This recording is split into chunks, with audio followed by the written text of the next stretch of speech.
tak je, kak je. No to, živeli!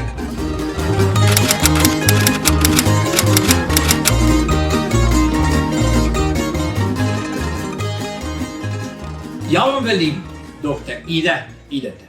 Točno tako ga vjetov tu zasel naš debeli Jure. Njega životne nedaće trgaju na sve strane.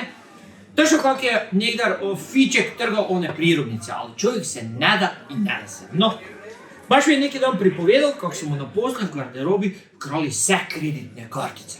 Samo rekao, Jure, dragi, pa si onda bar to prijavili na policiju? Ne sam i ne bom. I onako odrežito rekao. Auf kaj mi je kral kartice manje troši nek moja bara. No, sam vam rekao, dok te idete. Svako zlo za neko dobro. A kaj boš? Tak je, kak je. Živeli!